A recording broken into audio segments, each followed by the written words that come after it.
भारत में स्थित एक ऐसी गुफा जिसके बारे में बहुत ही कम लोगों को पता है। जी हाँ, मैं बात कर रही हूँ रामायण काल की बाली की गुफा के बारे में। वैज्ञानिक जब बाली की गुफा में घुसे तो अंदर जो नज़ारा देखा उनके भी होश उड़ गए। ऋषिमुख पर्वत पर स्थित सुग्रीव की गुफा के बारे में तो हर कोई जानता है, परंतु बाली की गुफा के बारे में हर कोई अनजान है, जो अपने अंदर ही अंदर कई राज समेटे हुए हैं। इसका पता जब कुछ वैज्ञानिकों को चला तो वे भी इसके अंदर गए और उन्हें कुछ ऐसे प्रमाण मिले जिससे साबित हो गया कि ये गुफा सचमुच में बाली की गुफा है। परंतु इस गुफा के अंदर से उन्हें ऐसा क्या मिला जिसके बाद उनके भी होश उड़ गए।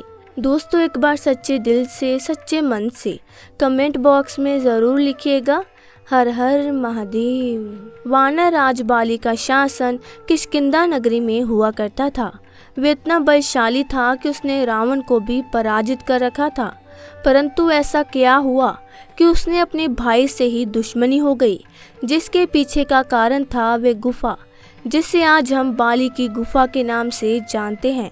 एक बार की बात है जब मायावी नाम के राक्षस ने बाली को युद्ध के लिए ललकारा। बाली उसके पीछे पीछे भागा और वह राक्षस भागते भागते एक गुफा के अंदर जा पहुंचा। बाली ने उस गुफा के द्वार पर सुग्रीव को खड़ा कर दिया और उस राक्षस का वध करने के लिए उस गुफा के अंदर चला गया। तकरीबन 1 साल बीत चुका था और बाली इस गुफा के अंदर से नहीं लौटा।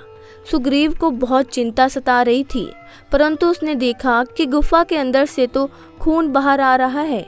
उसे लगा कि बाली की युद्ध में मृत्यु हो गई, इसलिए उसने एक बहुत बड़ा पत्थर लिया और उस गुफा के मुख पर लगा दिया।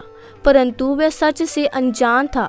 दरअसल वह गुफा इतनी लंबी थी कि उस राक्षस को ढूंढने में बाली को 1 साल लग गया और 1 साल बाद उसने उस मायावी राक्षस का वध कर दिया। परंतु जब वह उस गुफा के द्वार पर पहुंचा तो एक बहुत बड़ा पत्थर देखकर उसे भी हैरानी हुई। उसने मन ही मन में सोचा कि शायद सुग्रीव मेरा शासन हड़पना चाहता है। उसने जैसे तैसे वे पत्थर हटाया और वापस अपनी नगरी में पहुंचकर सुग्रीव को धक्का मारकर अपनी नगरी से बाहर निकाल दिया। जिसके बाद सुग्रीव अन्य वानरों के साथ ऋषिमुख पर्वत पर रहने लगा। जिसके बाद ऋषिमुख पर्वत सुग्रीव की गुफा के बारे में तो हर कोई जानता है, परंतु बाली की गुफा से हर कोई अनजान है।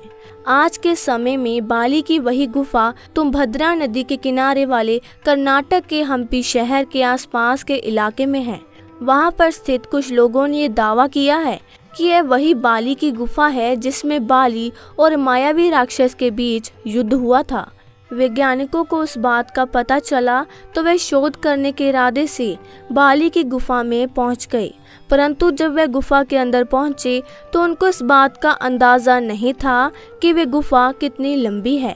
वे पुनर्गुफा के बाहर आ गए और इस बार अपने साथ खाने पीने की पूरी व्यवस्था करके दोबारा एक बार बाली की गुफा में घुसे। वे धीरे धीरे गुफा के अंदर चलते जा रहे थे।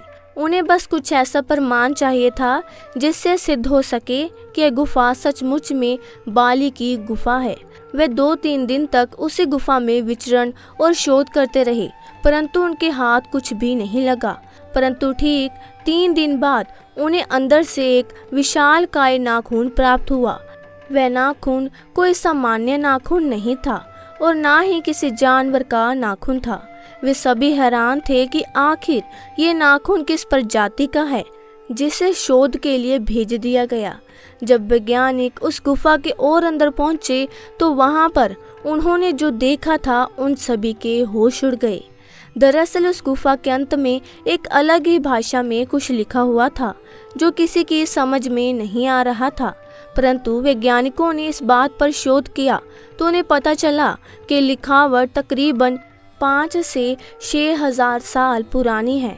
वानर राज की प्रजाति पहले इस तरह की लिखावट का इस्तेमाल किया करती थी। वानर बंदरों से अलग हुआ करते थे।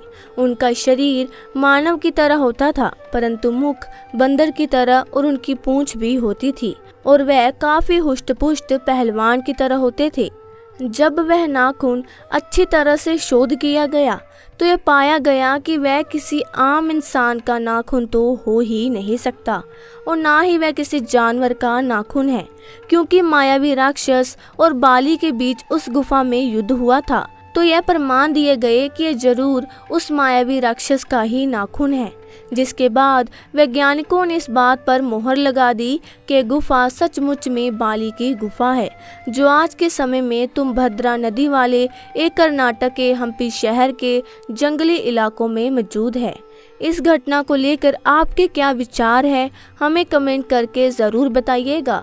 अगर वीडियो पसंद आई हो तो लाइक, शेयर एंड चैनल को सब्सक्राइब करके बेल आइकन को प्रेस करना मत भूलिएगा।